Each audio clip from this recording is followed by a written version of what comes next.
Expand design, a roomy cabin, dual-tone interiors, 15 smart utility spaces, and a large boot space, all there to expand your life. Welcome to Easy Space.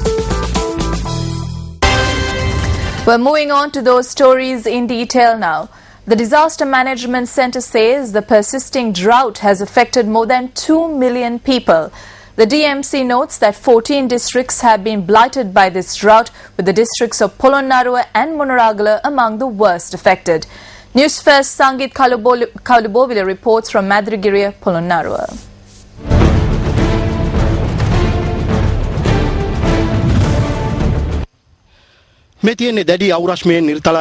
What you see here is not a cricket pitch or a ground which is cracked for the heat. This is the Pathok Weber, which for centuries nourished hundreds of families and hundreds of acres of cultivations.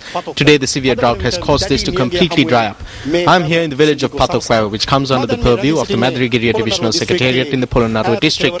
We are about to inquire into the fate of the people of this area since the drying up of the Pathok Weber and the severe drought.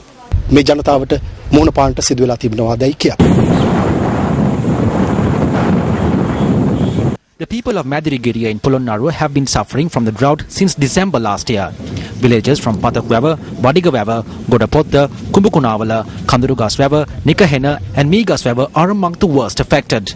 This is the present state of the well at the Sri Sudarshana Ramaya in Pathok Weber, which several families rely on for drinking water. The people complain that bowsers deployed by the government and private institutions do not provide sufficient water to meet even their most basic requirements. Many of these people rely on agriculture for their livelihoods and look to the skies for their water. While they have no drinking water, they do not have water for their crops either.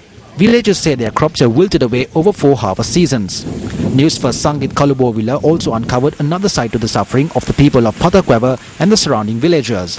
Authorities have as yet failed to affix a mechanical gate for the Pathok Weber Anicut, which was constructed 20 years ago. The Anicut supplies water to Pathok Weber via the Ambagaha Oya from the Ambagas Weber. Since the water flow is uncontrolled, water cannot be stored in Pathok Weber. Pathok Weber receives water only when we tirelessly cut wooden planks and block the Anicut with them. There is no way of getting water because there aren't mechanical gates at the Anicut, so we request that mechanical gates be affixed here. Villagers say water from the scheme can be used to cultivate about 200 acres of farmland in the area if the scheme is functioning properly. This is filled with silt, and now since we haven't been able to cultivate for 4 seasons, we are humbled to a point where we do not even have a grain of rice in our homes.